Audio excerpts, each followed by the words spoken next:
away from the vertical position, helping to clear the way for Falcon 9's ascent. In these last few minutes, Falcon 9 is performing a set of health checks on its primary communications, avionics, and propulsion systems in preparation for flight. We'll continue to hear call-outs. The engines are sufficiently chilled in, and for some of these milestones that are coming up next. And there you can see the strongback starting its retraction away from the vertical position.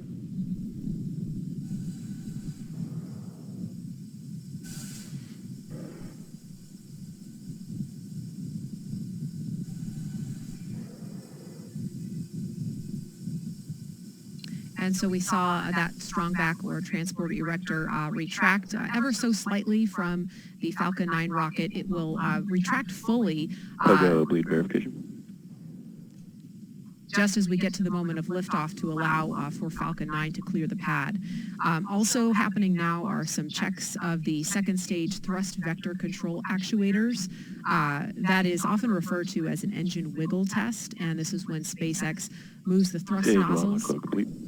We just heard the call for the stage 1 LOX load complete. Again, that engine wiggle test happening now to make sure that the guidance hardware is go for flight. SpaceX will do the exact same checkouts on the first stage engines, and that will happen just a few seconds before ignition. Yeah, and we just heard that call out for first stage LOX load complete. Next major activity here will be second stage LOX load complete. Usually happens around the T-2 minute mark, and that wraps up propellant loading for Falcon 9 until liftoff.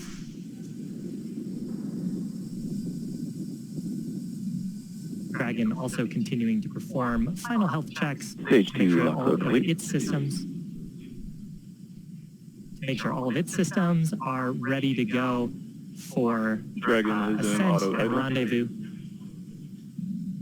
with the International Space Station. Weather continuing to trend favorably as Dragon transitions into its ascent state.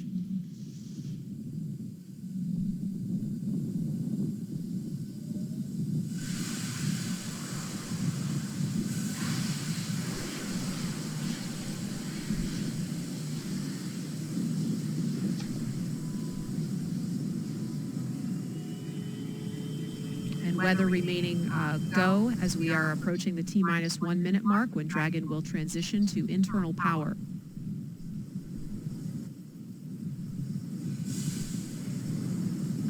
Falcon 9 is in startup. Dragon is in countdown.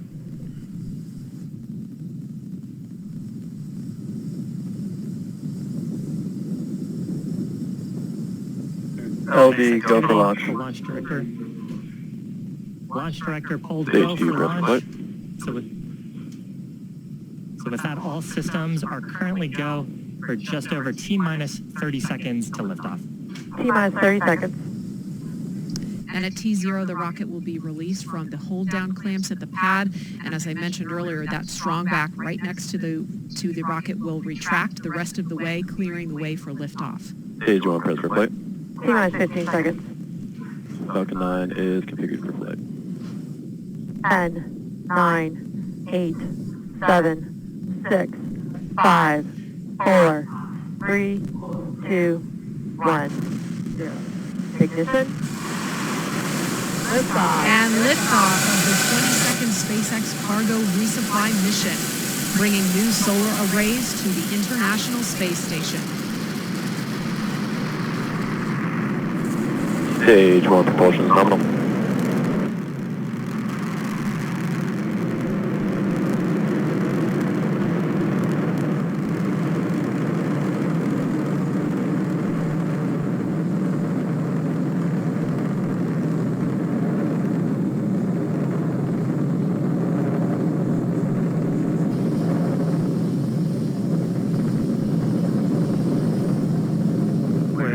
Plus 40 seconds into flight. Awesome shot looking on telemetry nominal. The Cape, or Falcon 9, has launched. We're coming up on the next major milestone. That's the point of maximum aerodynamic pressure. That's when the stresses on the vehicle will be the highest. Execute. So in preparation for maximum aerodynamic pressure, we throttled down those Merlin 1D engines now that we're through that point, we'll throttle back up and continue on to the next of our sequence of events. We have several happening in rapid succession. That'll be main engine cutoff, followed by a stage separation. Then we'll have a first stage flip maneuver, second engine start, number 1, and then a boost back burn on the first stage. Now, main engine cutoff, or MECO, that's where all 9 of the Merlin 1D engines on the first stage will shut down. That's followed shortly after by stage separation, when both the first and second stages will separate. From there, the first stage will flip to prepare itself for entry. A few seconds later, the Merlin vacuum engine on the second stage will ignite to boost the Dragon into a low Earth orbit. That's called SES-1. And then finally, on the first stage, we'll have boost back burn start to slow down the first stage in preparation for re-entry. So again, those 5 events: MECO, stage separation, first stage flip maneuver, second engine start, and then the boost back burn, all coming up just in under 10 seconds from now.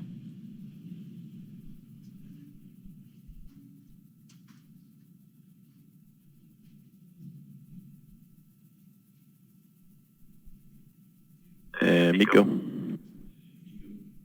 Stage separation confirmed.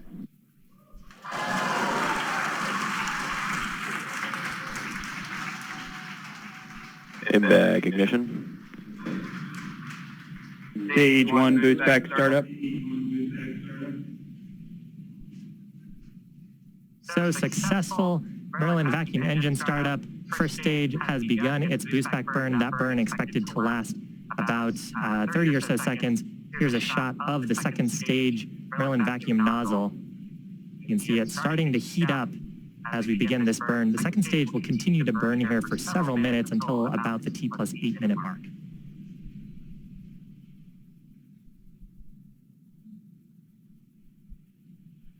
Stage 1 boost back shutdown. If you're just joining us, welcome. You're watching a live webcast for the 22nd commercial resupply mission to the International Space Station for NASA. This is SpaceX's 17th launch of the year, and we are flying a cargo configuration of our New Dragon spacecraft. On the right-hand side of your screen is the second stage, which is carrying the Dragon spacecraft into orbit. On the left-hand side of your screen, you can see Falcon 9's first stage with the grid fins extending. It just completed its boost back burn and is making its way back to our drone ship. Now, the rocket has to do more than just go up. It has to go sideways really fast. At liftoff, gravity is pulling straight down on the rocket, but as we ascend, we tilt the engines. That's called gimbaling, and that begins to turn the rocket horizontally. We're still going up, but we're also heading horizontally away from the launch pad. That maneuver is called a gravity turn. The rocket typically needs to go about 7.5 kilometers per second, or about 17,500 miles an hour, to avoid being pulled back down to Earth and to get into orbit. So that's what the second stage is doing right now. Now, the first stage, in order to make its way back to our drone ship, named, of course, I Still Love You, it has 2 more burns to do. First is an entry burn. It'll ignite 3 of its Merlin 1 engines. It'll help to slow it down as it re-enters the Earth's atmosphere. And then the next activity will happen much closer to the drone ship. That is the landing burn. Will ignite just the single center Merlin engine to bring the vehicle's speed rapidly down to 0. You can see the grid fins that are extended on the left-hand side of your screen. We use those for atmospheric control. They help steer the Falcon 9 to make sure we make our way back to that drone ship as we get into the thicker parts of the Earth's atmosphere. And you'll occasionally see periodic bursts of a white gas like that. That's our attitude control system, giving us little corrections to our attitude. The next major event coming up here for the first stage is entry burn. 3 of the Merlin 1D engines will ignite. Second stage burn continuing to look nominal. Second stage has a little ways to go. It won't be done with this burn until about the T+8 minute mark.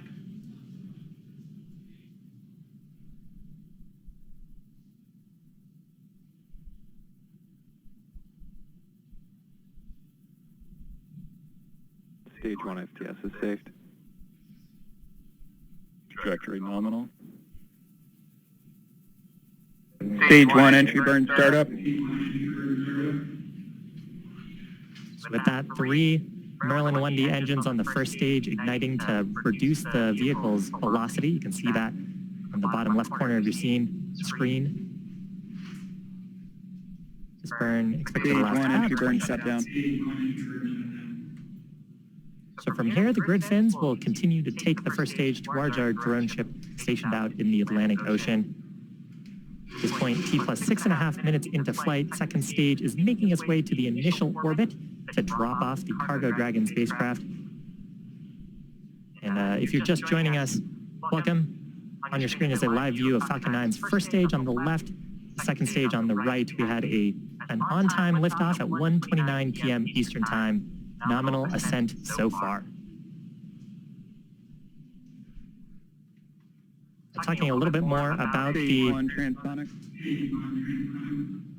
talking a little bit more about the first stage. So the next major event coming up is that landing burn. Landing burn is what will bring the vehicle speed rapidly down to 0.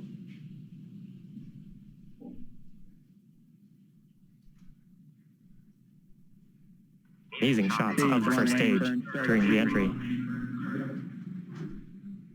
Once we get closer to the drone ship, we will deploy our 4 symmetric landing legs around the base of the first stage for hopefully a nice soft touchdown on that drone ship. You can see a shot of that on the right-hand side of your screen.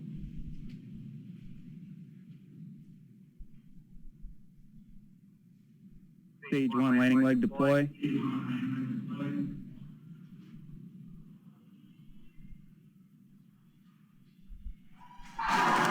Picture perfect landing of that Falcon 9 for the first stage. First landing for this first stage, 86 successful recovery overall for SpaceX. Fantastic. Coming up shortly, second stage is not done.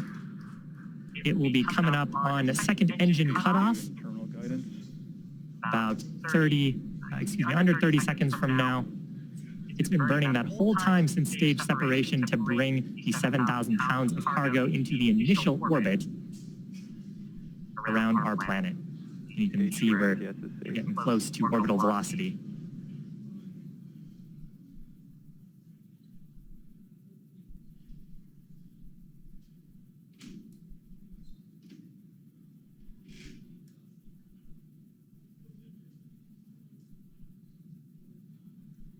Expected loss of There you go. Shutdown of the second stage engine. From here, we'll be looking at telemetry, make sure we are in the intended orbit. Nominal orbit insertion. Fantastic. So it's that the second stage has just one major task left. It is commanding separation of the Dragon spacecraft just a few minutes from now. Until separation, the second stage will be making some small adjustments during this coast prior to Dragon separation. We're hoping to have video, there's some video, into the unpressurized cargo section of Dragon. This video from the top of the second stage. We got a good look there at the new rollout solar arrays that Cargo Dragon is bringing to the International Space Station. So separation of the Dragon spacecraft expected at about T plus 12 minutes. We have a little bit of a coast here for ground operators in mission control behind me to ensure that the vehicle is in the right configuration, that there's no conditions that we may want to watch out for after separation.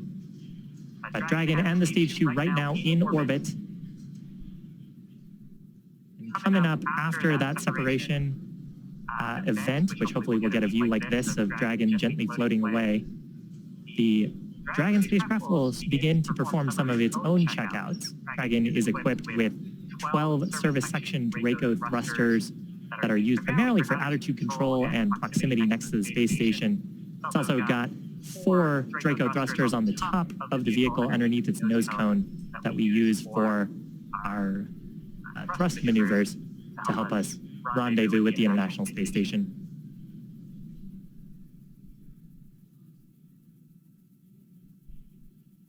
So again, successful ascent, successful recovery of our first stage just a few minutes ago. We're looking at a live shot into the Cargo Dragon unpressurized section from a second stage that is in orbit around our planet. Our next major activity coming up shortly, that is Dragon separation from Falcon 9's second stage.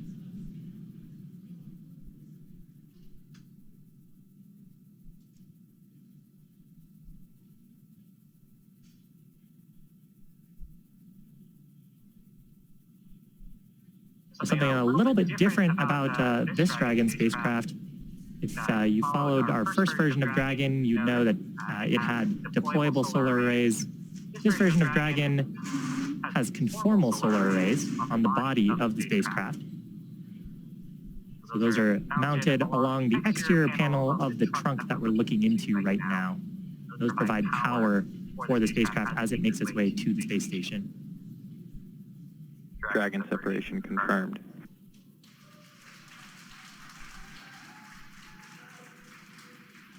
Lovely planet Earth on the left-hand side, Dragon floating away. You can see the rollout solar arrays from this view atop Falcon 9 second stage, watching Dragon gently float away. So again, activities coming up for Dragon. It will begin its service section Draco checkouts, followed shortly after that by the nose cone Expected loss of signal. opening. And that's going to complete my coverage here from Hawthorne. But why don't we check in with Courtney at the Johnson Space Center in Houston. Courtney?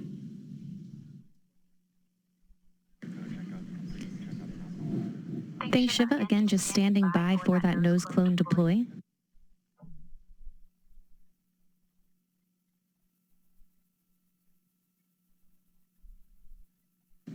The nose cone deploy uncovers the forward bulkhead thrusters, which Dragon will use for its major burn maneuvers coming up.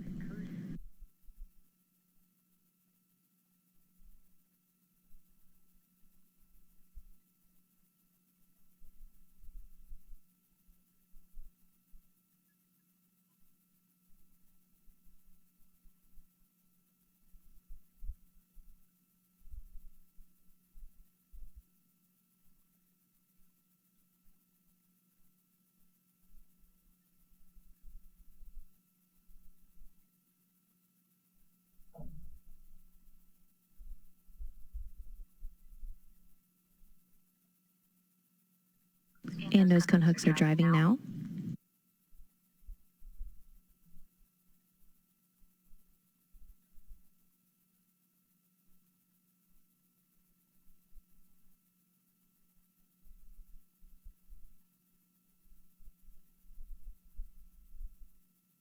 And the hooks are halfway open, again standing by for them to be fully open.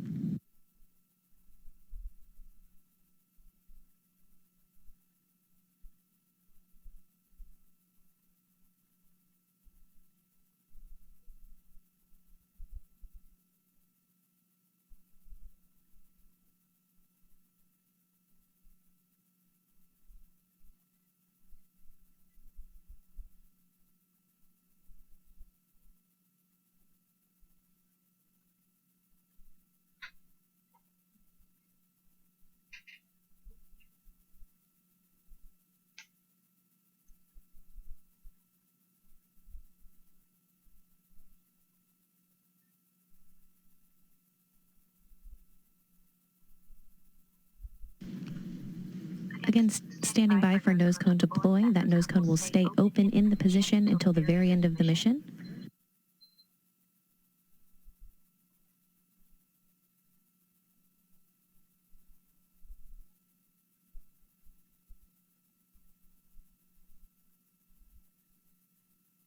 And the first set of nose cone hooks are open, and the second set are starting to open now.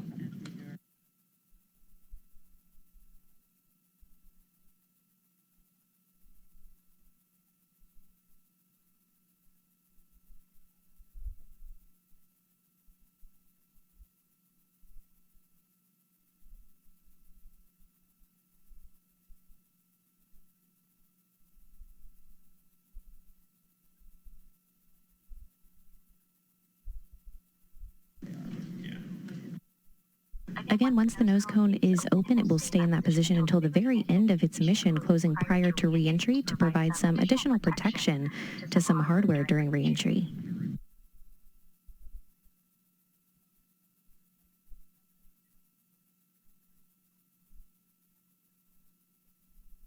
Expected loss of signal, Newfoundland.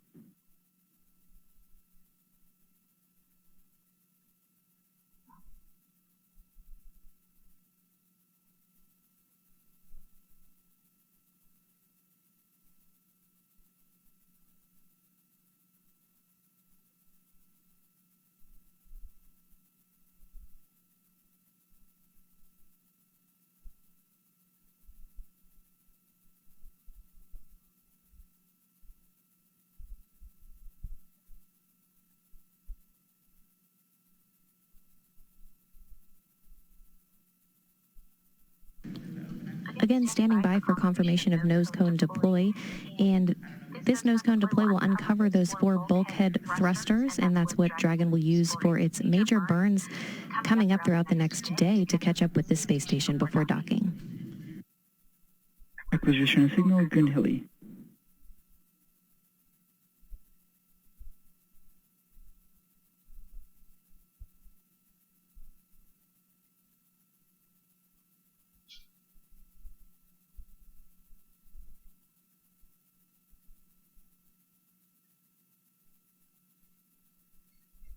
And the nose cone is opening. And nose cone deploy confirmed.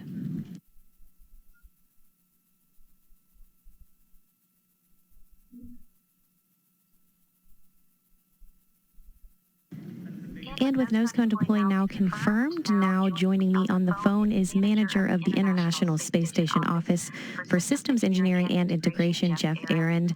Jeff, one major component in Dragon's trunk today is the first set of IROSA solar arrays. Can you tell us the importance of augmenting the station's power supply through these IROSA spacewalks later this month? Absolutely, Courtney. How do you hear me? I hear you great. Okay, very good. Yeah, that's a great question. So I'm going to kind of start at the beginning a little bit because the punchline at the end is probably the best. But, over time, our solar arrays age. And so the first set of arrays have been up there over 20 years.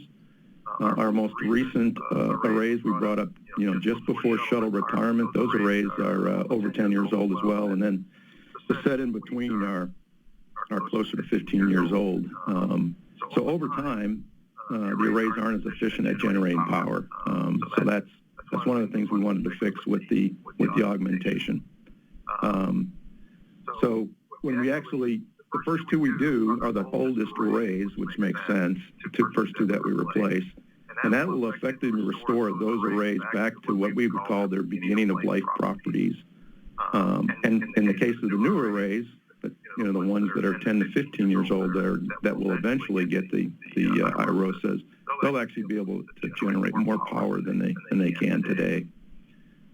So this provides basically 3 significant benefits. I kind of alluded to one of the 2, which, but let me kind of go through in order here in my logical mind. So for one, for our solar array constrained events, it makes it easier for us to manage the solar arrays. An example of that would be about what we're going to see tomorrow. So visiting vehicle dockings and undockings, the arrays can't always point at the sun. We have to protect them from plumes from the vehicles coming and going, as well as some of the loads that we see on the arrays. So we call those a visiting vehicle or solar array constrained event. It also helps us, this augmentation is going to help us to fully to extend the life of ISS and fully execute our full suite of research as we move forward. And probably most importantly, it allows us to power more science and research, especially in the form of future exploration systems and commercial users. The one that I'm thinking about in particular would be the Axiom module that we hope to see later on in a few years from now on the front of Node 2. And of course, these resupply missions deliver science, hardware, and other cargo, like you were just saying, to the station. How critical are these deliveries for the station and astronauts? So over any 6-month planning period, there are hundreds of experiments being conducted on board. The vehicle that delivers our crews, the vehicles that deliver our crews, they do a great job of getting the crews there safely to and from the station, but their cargo capacity is very limited, on the order of 100, maybe 200 kilos. We couldn't conduct all the science we do, as well as provide for our crew members, without our cargo resupply vehicles, which can carry about, in this particular case, about 2 metric tons of pressurized cargo and research. Our cargo flights are vital to maintaining and fully utilizing our orbiting laboratory. In the case of this SpaceX22, we're bringing up about 900 kilos of research supplies to support our ongoing science program, and it will also return about 1,200 kilos of science samples and supplies for human research, biology, biotechnology. physical science investigation and education studies. The return piece of this, the science and research return, it can't be emphasized enough because a unique service that the SpaceX cargo vehicle provides is return cargo. Otherwise, the only way we can get return cargo down in samples is on our crewed vehicles, so which again is fairly limited. These vehicles also bring critical spares to help us maintain our onboard systems, keep the spacesuits maintained, and of course provide food and crew support items. So super critical to what we do each and every day. And as always, it's a busy time aboard the International Space Station with cargo vehicles and crews coming and going. One Russian spacewalk behind us and 2 U.S. spacewalks later this month. Can you kind of lay out how complex the next few months will be for the station program and the global partnership? Complex. Well, I hope I don't have to call it complex. Maybe exciting, fast-paced, fun times. We plan everything to a T and analyze it, do those kind of things. So we like to try to eliminate the complexity is the way I would kind of describe it. But you're right, it's a very busy time. And so from a visiting vehicle point of view, I think the upcoming amount of traffic is about as busy as we've ever had. There are also going to be some configuration changes, mostly on the Russian segment, that will keep our flight control, engineering, and partners very busy over the next few months. As you pointed out, we just, with the completion of the Russian segment EVA, which was actually yesterday, it seems like days or weeks ago, as fast as everything is going here lately, but the Russian segment is now going to be ready for the undock of the docking compartment, which is another module that's been on board for about 20 years or so. And this opens the port up for the next, basically the third large module that our Russian partners will be bringing to ISS. It's the MLM, or Multi-Purpose Logistics Module. And that docking is later in July. But before that, shortly after SpaceX docks, we'll be conducting 2 EVAs ourselves, one on the 16th and the other, if things go well, on the 20th of June, to install the IROSA arrays. Maybe this is where complex comes into play. All EVAs are challenging, but these IROSA arrays in particular are probably more so than some of our other ones. And then finally, shortly after the MLM arrives, near the end of July, we'll need to relocate the Crew 2 vehicle from the Node 2 forward port to the Node 2 Zenith port, which will enable the launch and docking of the OFT-2 crew demonstration vehicle near the end of July, the first part of August. So yes, a very busy, exciting time for us. All right, Jeff. Well, thank you so much for joining us today. And back here in the International Space Station Flight Control Room, flight controllers are monitoring the systems on the station itself ahead of Dragon's arrival Saturday morning. Again, once Dragon crosses that approach ellipsoid, which we see as an imaginary sphere around the station, flight controllers here in Mission Control Houston will begin joint operations with SpaceX teams over in Hawthorne, California. NASA astronauts Shane Kimbrough and Megan MacArthur will be monitoring the approach and arrival of Dragon with the planned docking Saturday morning at 4 o'clock in the morning, Central Time. Once Cargo Dragon is docked to the station, MacArthur and Kimbrough will begin hatch operations to open the hatches between the International Space Station and Cargo Dragon. And again, everything is still on track in the International Space Station Flight Control Room, so that'll do it for us here in Mission Control Houston. Now back over to Kennedy. Megan? Thanks, Courtney. That's going to wrap up our launch coverage of NASA's 22nd SpaceX Commercial Resupply Services mission. Cargo Dragon is on course to dock to the International Space Station at about 5 a.m. Eastern Time Saturday morning. We will, of course, have live coverage of rendezvous and docking beginning at 3:30 a.m. Saturday morning Eastern Time. In the meantime, you can follow the mission at nasa.gov. Thank you so much for joining us. We'll leave you with some beautiful views of today's launch. T-minus 15 seconds. Falcon 9 is configured for flight. 10, 9, 8, 7, 6, 5, 4, 3, 2, 1. Ignition. Liftoff. And liftoff of the 22nd SpaceX Cargo Resupply mission, bringing new solar arrays to the International Space Station. Stage 1 propulsion is nominal.